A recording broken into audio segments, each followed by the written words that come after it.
subscribe button and hit the notification bell on so you can be updated to all our videos. At saka i-like na dito ang video. Thank you! Bye! Hello mga Kapatanggenyo, Kapatanggenya. Good evening po sa inyong lahat dyan sa Pilipinas. At good morning po dito naman sa Amerika ngayon. Kasi 12 hours difference po yung ang US at ang Amerika ngayon. So kaya nahihirapan nga ako ngayong mag-adjust kasi siyempre meron tayong tinatawag na jet lag. Ayun, mahirap po kasi mag-travel ng napakalayo.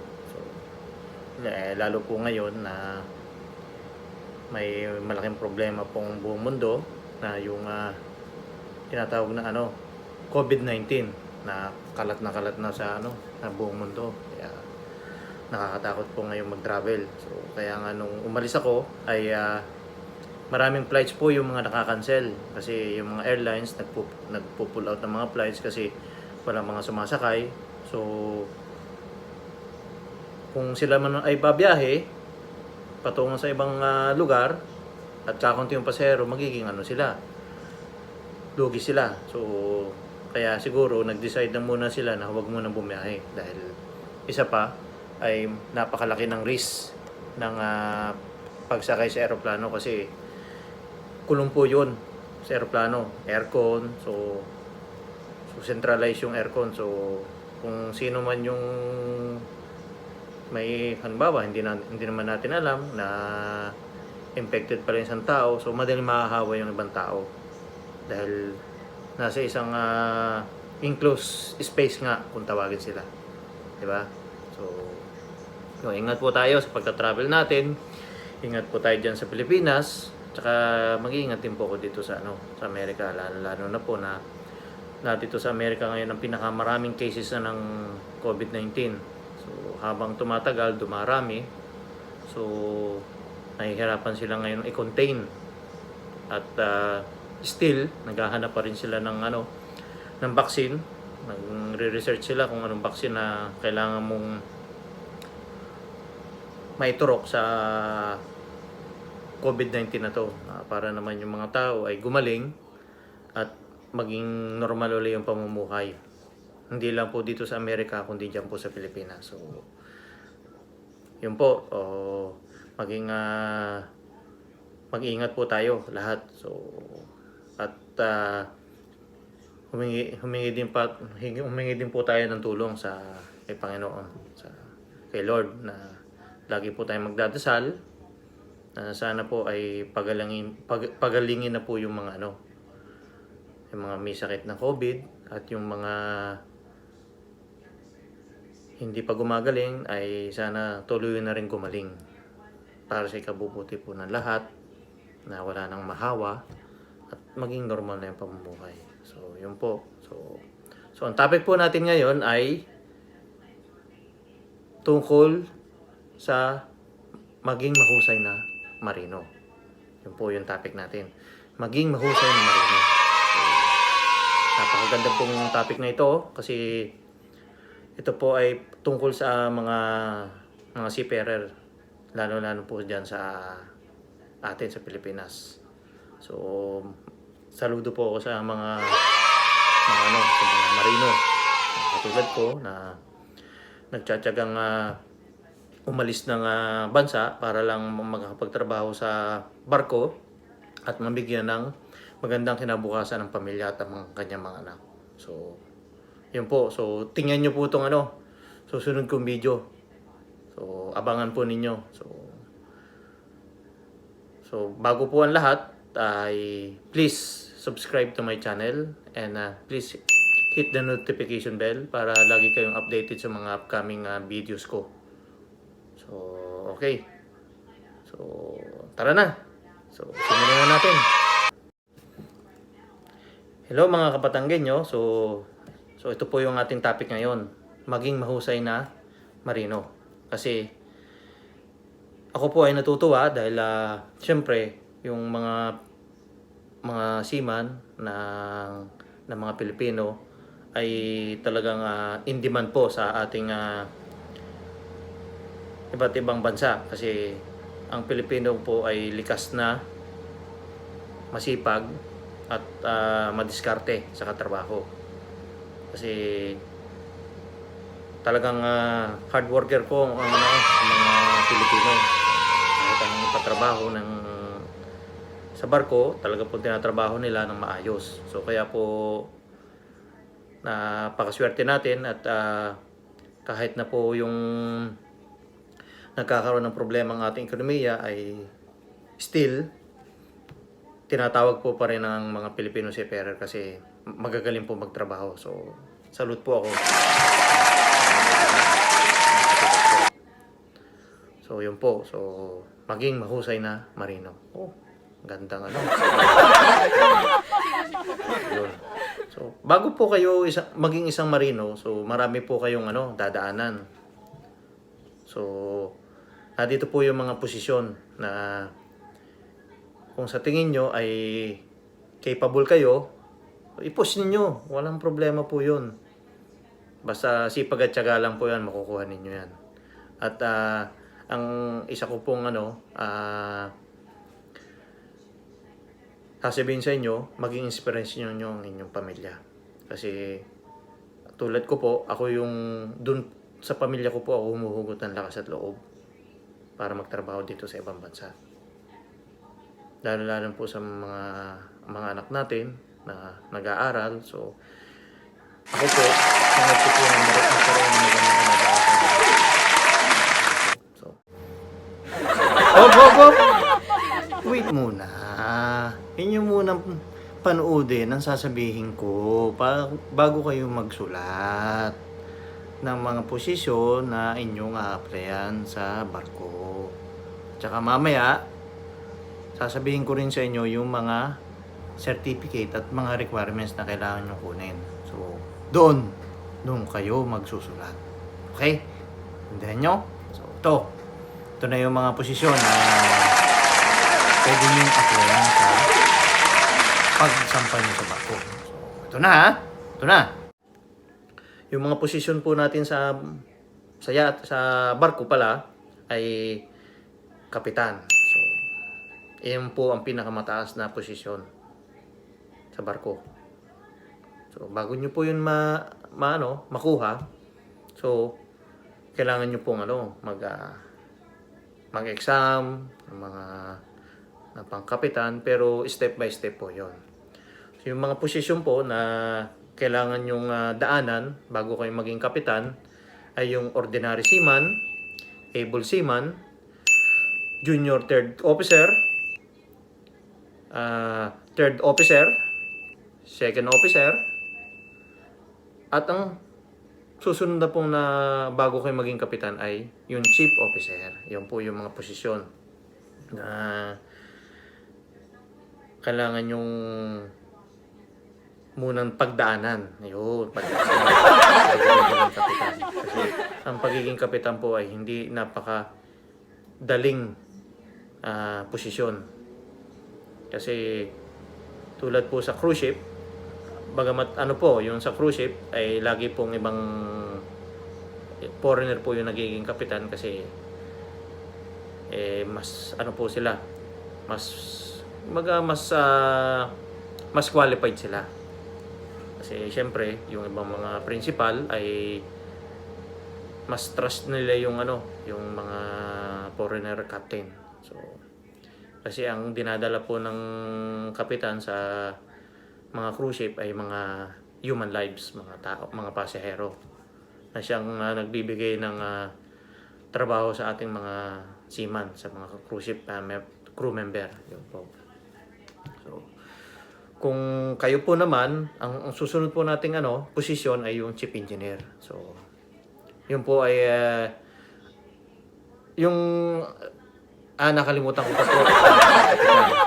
Ang magiging kurso po ninyo yun ay yung marine transportation.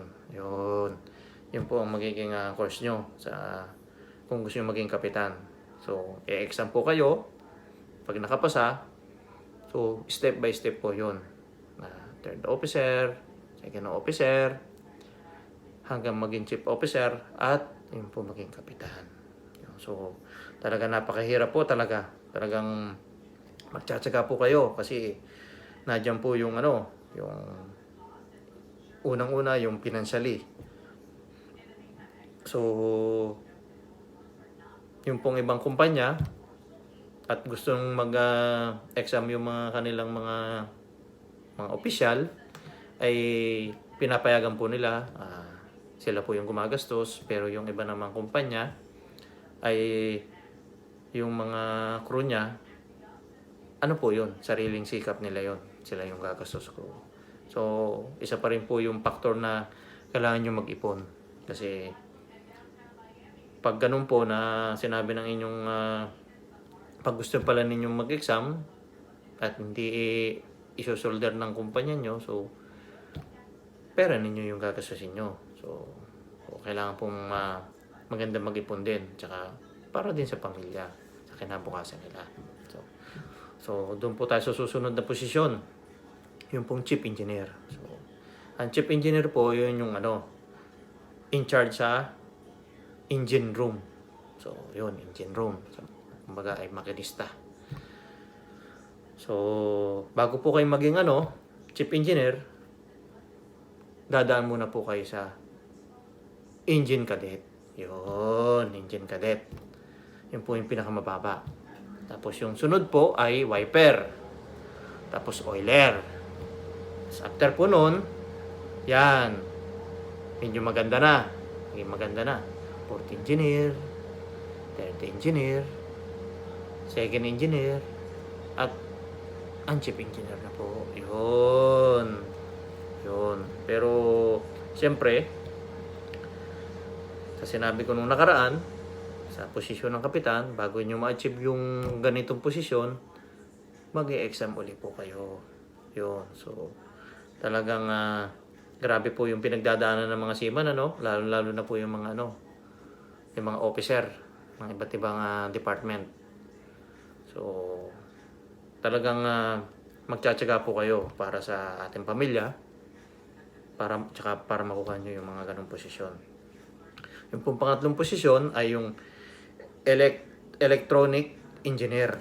Yun, electronic, ETO kung tawagin po yun. ETO. Yun, in charge po yun sa mga electrical, sa mga internet, sa mga navigation ng sa bridge. Yung po yung bridge, yung pinaka control room sa yung ng barko.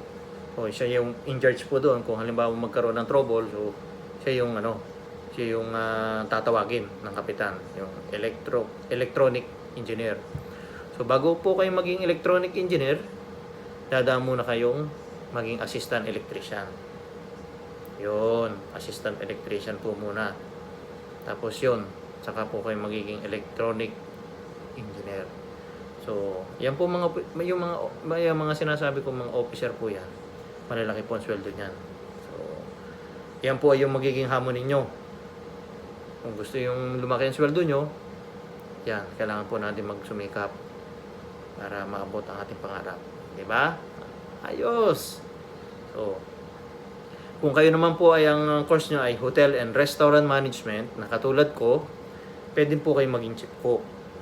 Pero, bago po kayo maging chief cook, kailangan maging muna kayong cook trainee. So, yun po yung tulong-tulong na hiwa. Tapos kung marunong naman po kayo magluto ng kahit konti, so yun, tulong kayo hanggang sa maging second cook. Tapos po ng second cook, yun, magiging chief cook na kayo. So, kung tinatawag nilang mayor, so, siya yung in charge sa kusina. Siya yung nagpapakain sa mga kapitan, mga opisyal, sa mga ratings, yun, siya po nagpapakain. So, masarap po sila magluto ng mga cook natin. So, tinatawagan ko po yung mga HRM kung talagang gusto ninyong magbarko. So, yun po yung mga posisyon na kailangan yung applyan. Pero kung talagang qualified kayo, pwede po kayo mag-chief cook. Pero depende na rin po yun sa opisina kung sa tingin nila ay qualified kayo. So, yun lang. So, So, susunod po noon ay yung food and beverage manager. Pasensya na kayo mga Kabatanggenyo kasi medyo makati yung ilong ko eh. Yung food and beverage manager, so bago po nyo makuha yon, kailangan nyo po ng maging busboy. Yung pong katulong, yung busboy po yung katulong po ng mga waiter. So pag halimbawa, pag mga lunch, dinner, so yan po ang katulong ng mga waiter na magtanggal ng mga plates, mga pinagkainan, yon ng mga pasahero. Tapos sunod po nun yung bar staff, yung in charge sa mga alcohol, kumbaga yun yung utility na tinatawag, bar staff. So siya po yung check ng mga ng mga stocks nila, ng mga alak, beer, soft drinks, kung ano po yung mga kailangan nila sa bar. Yun. Tapos ang sunod po noon ay yung supervisor. Yun po, supervisor. So siya yung in charge sa chine-check niya lahat. Tapos executive chef. Yun po, yung under pala ng yun, ng food and beverage, yung executive chef. Akala ko separate yun. So, yun pala, under pala ng food and beverage manager. Tapos yung susunod na position po, bago maging food and beverage manager, ay Metro T. Yun. So, siya yung in charge sa lahat ng mga restaurant. Sa mga waiter, siya in charge. Mga under niya lahat. Yung tinatawag na busboy, bar staff, supervisor, executive chef. Yun. Tapos sunod po nun yung food and beverage manager na. So, ang daming posisyon, talagang hindi nyo alam kung ano yung kukunin yung posisyon pag sumakay po kayo ng barko. So, yun. So, basta magdasal lang po tayo na talagang kakayanin natin to para sa pamilya. So, susunod po nun ay yung cruise director. Itong mga sinasabi ko pong ito ay sa mga cruise ship. Pero yung mga nagdaan na kapitan, chief engineer, ay yung mga posisyon din po yon ay yung sa mga cargo, sa mga tanker. So, nagkakapare-pares din po yun. Yung mga posisyon sa mga cargo, tanker. Kasi, hindi ko po masabi yung sa mga cargo, tanker kasi hindi po ako nakapagtrabaho doon. So, ito lang po yung masasabi ko sa mga cruise ship na pwede nyo maging posisyon sa cruise ship. Yun. So, cruise director po yun. Cruise director yung in charge sa mga sa mga kung mamamasyal yung mga pasahero sa labas, yun, mga excursion, yun, siya po yung in charge. Pero bago kayo maging cruise director, meron po kayong cruise staff, supervisor, at assistant cruise director. So, yun po yung mga posisyon. Pero itong cruise director na to ay lagi po nilang pinipili mga foreigner. So, mga kumpanya po yung nag-decide noon kung anong kung sino yung kukunin nila. So, kung sa tingin nyo naman, qualified kayo, pwede kayo mag-apply. Diba? Wala namang mawawala kung mag-a-apply eh. Basta kaya nyo yung posisyon na inyong a-applyan. Diba? Tapos, yung ito po yung mga requirements na kailangan natin kunin bago tayo mag-apply sa barko. So, napakadami po nito. Talagang may hilo po kayo talaga. So, ihandaan nyo na yung lapis at papel, ballpen o papel para maisulat ninyo. At sa mga sa mga gustong magsisiman at hindi nila alam ang mga requirements, so dito po ibibigay ko sa inyo yung mga requirements. Yung unang-una po yung ating training na dati po nung nakaraan, SOLAS.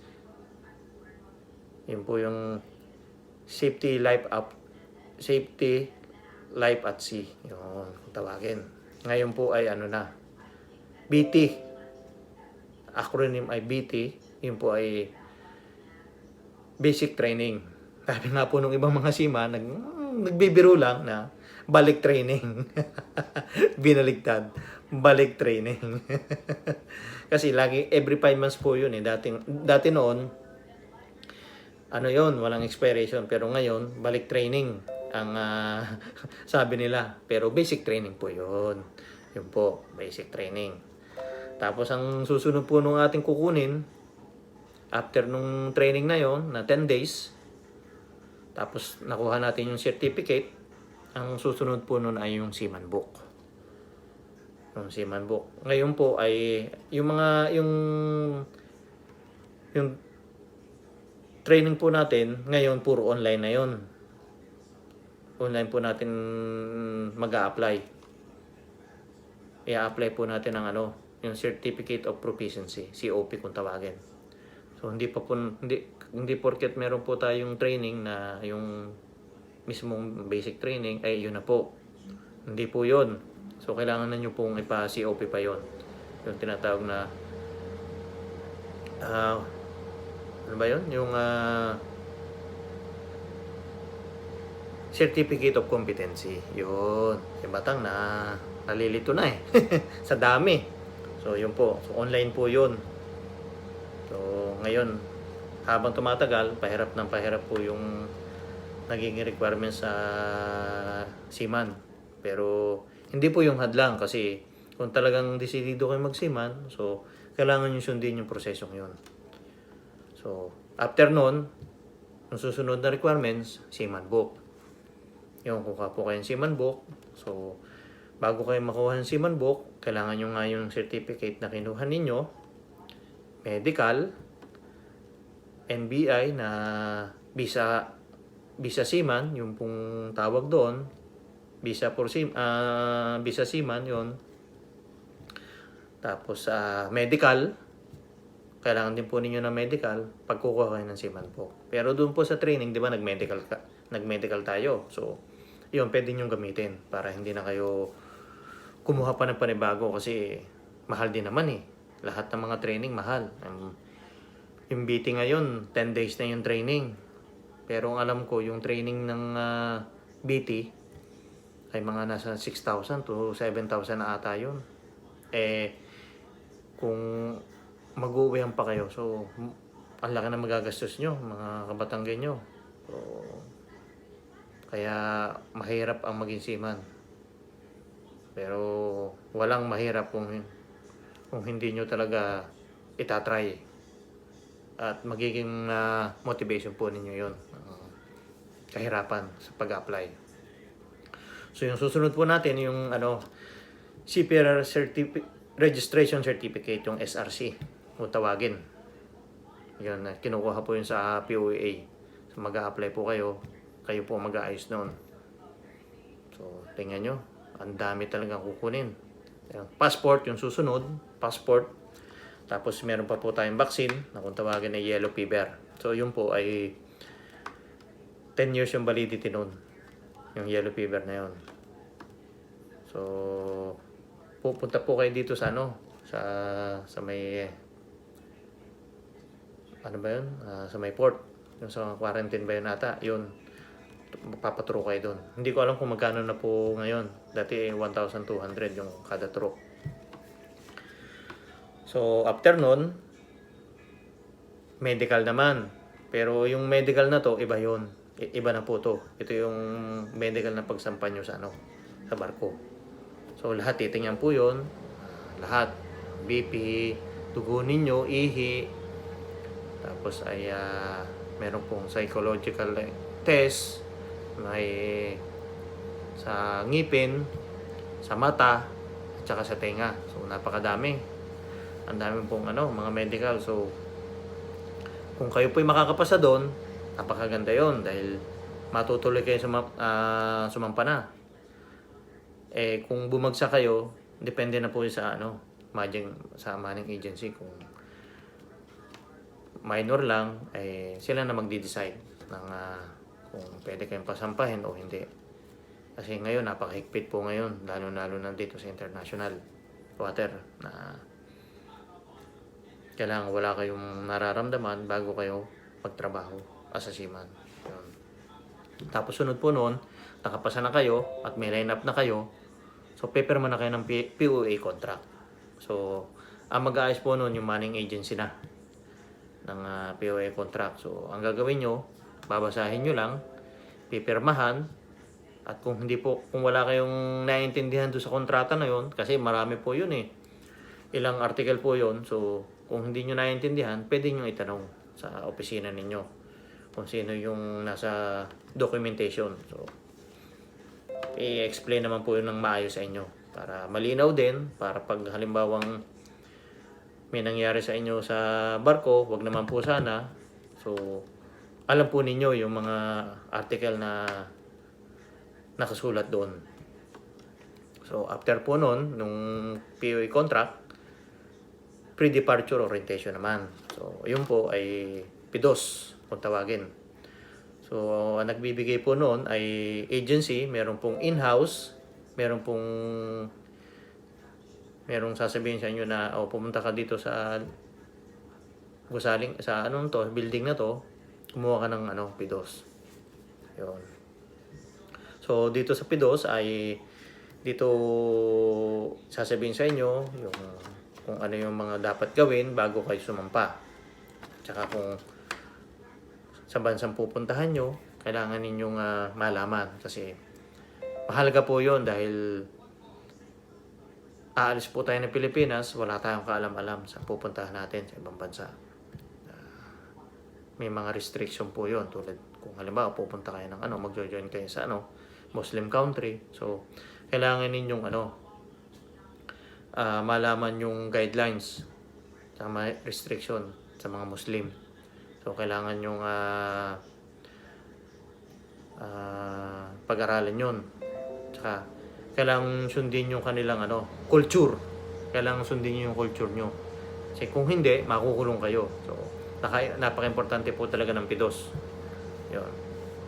Sunod po nun, yung International Safety Management, ISM. Yung kukunin po din nyo yun. Pero sa mga mga cargo ata yun, mga tanker. Yung MLC training, sa mga cargo din po yun. Yung ship security, ay pwede po kunin ng yun. Sa mga cruise ship, mga cargo, sa mga tanker, yun. Mga offshore, yun. Pinakukuha din po yun sa inyo. Yung hazardous training, sa mga tanker po yun, sa mga cargo, mga tanker, container, yung mga ganon. Yung anti-piracy, po yun. Kailangan din po yun kasi tungkol po yun sa mga pirata. Kasi minsan po yung mga cruise ship o mga tanker, mga container, dumadaan sa mga international water, sa katulad dito sa mga may pirata. Tulad ng Somalia, dito sa may Singapore, yung Malacca Strait, yun, napaka-delikado po dyan. Kailangan malaman nyo kung paano gagawin nyo once na naka-encounter kayo ng mga pirata sa dagat. So, yun. Tapos yung mga training, mga proficiency in survival craft and rescue boat, yun po. Kukunin din po ninyo yun. Sa mga cruise ship daw, applicable na yun. Tsaka sa mga tanker, mga container, na tulad ko po, ay sa sa yate po ako eh. Hindi po namin ginagamit yun kasi kaunti lang yung pasahero namin, mostly yung may-ari lang ng yate.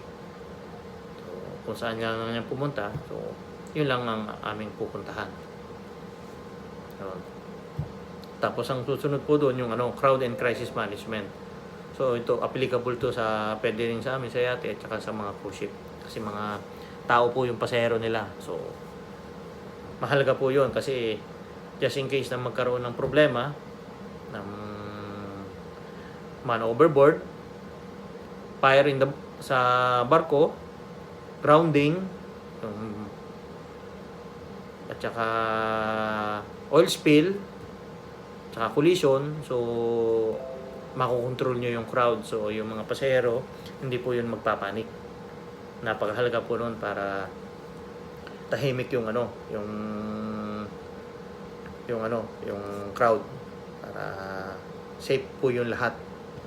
Kapag wala po nagpapanik at calm yung lahat, so maganda po yun, safe po tayo doon. Pero kung may nagpanik, mahirap po yun kasi kailangan pakakalmahin nyo sila. So, yun, kailangan may crowd and crisis management training po tayo. Tapos kung kayo po ay yung mga marino na tulad ng mga kapitan, mga second officer, third officer, chief engineer, chief mate, second engineer, third engineer, meron po kayong PRC license. Kung kukuha kayo ng ganun, PRC license. So, mag-i-exam po kayo noon. So, yun po yung para mapataas yung inyong rangko. Yung ranggo pala, hindi rangko. Ranggo sa barko. So, yun. So, kaya po, isa pa, yung yung visa. Kailangan po natin yun, yung US visa. Kasi yun ang ginagamit natin pag pupunta tayo ng US, magta-transit. Kung bawa, pupunta ka ng US, ang cruise ship mo ay nasa Miami, so, kailangan mo ng C1D para makapasok ka ng US. So, yun po ang requirements. Sa amin po mga yate, usually ginagamit namin ay B1 tsaka B1, B2. So, pwede po kami mag-stay ng 6 months. Pag B1, B2, pwede kami mag-stay sa US ng 6 months. Pero sa mga C1D po, limited sila. Kasi may bibigay sa kanilang I-995 sa pagdating nila sa dito sa US. Na iyon ang pinakapas nila. Hindi ko alam kung yung pa rin na binibigay nila sa sa mga taga cruise ship, kasi matagal na akong wala sa cruise ship eh. So ang sunod po noon ay yung mga iba pang mga training. Last na po yun. Iba pong mga training na gustong ipagawa sa inyo ng mga principal, ng mga manning agency. So, yun, sila na po nakakaalam po doon kung ano pa yung mga updated training na applicable sa mga seaman. Lalo na po sa mga tanker, container, bulk, tsaka sa mga ano pa ba yun? Yun po doon sa mga mga tanker na yun. So, pakahirap po ng mga training dyan. Kasi, risky job. So, kaya hindi po may iwasan natin na ma-homesick kasi malayo sa pamilya. Tapos mahirap ang trabaho. Isa pa po nun, yung maalon, ang biyahe. So talagang nakakapag-isip kayo kung talagang gusto nyo talagang magpatuloy sa pagsisiman. Ang sabi nga ng iba, pag nakaranas ang alon, ayoko na, hindi na ako sasakay ng ng barko. Ayoko na, uuwi na ako. Pero nung kalmado na yung yung dagat, so sasakay pa rin daw siya. Ay, alam nyo na, kasi mahirap ang buhay ngayon. So, kailangan nating magtiyaga. Kung may tiyaga, may nilaga. So, para sa pamilya natin po yun. So, sa mga sasakay pa po ng barko, sa mga first timer, ay sa mga nabanggit kong mga requirements, so sundin nyo lang po yun. Tsaka kung talagang i-push nyo lang yung yung gusto ninyo, wala pong imposible. At kailangan maging dedicated po tayo sa ating trabaho, kasi yan po yung susi sa ating tagumpay. So, kabatanggay nyo, so hanggang doon na lang po. Medyo inaantok po ako, pasensya na kasi kagigising ko lang. So yun lang po naging topic ko ngayon. Sana makatulong po sa inyo na maayos. At kung halimbawang may mga kailangan kanyong malaman, so pwede nyo i-research si Google. So, si Google po magsasabi sa inyo ng kung ano yung mga kailangan pa ninyo. So, Batang signing off. So, sana po tapusin nyo yung video na to. So, maganda po to na topic. Lalo sa mga bago pa magsisiman, sa mga bagong graduate na hindi nila alam kung yung mga kukunin na certificate. So, kailangan mag-prepare po kayo ng maraming pera. At kung kayo may trabaho, kailangan mag-start na kayo mag-ipon dahil ito yung inyong kakaharapin na pagsubok bago kayo makasampa sa barko. So, yan po. So, muli ay mag-ingat po tayo. At stay safe. At kung hindi naman po kailangan pang lumabas ng bahay, ay huwag na po tayo magpumilit lumabas. at tayo po ay ligtas. At hintayin na lang po natin na maging maayos ang lahat at mawala yung itong COVID-19. So wala pong imposible sa Panginoon. Basta manalig lang tayo, lagi tayo magdadasal. So hindi po tayo pababayaan. So, okay po.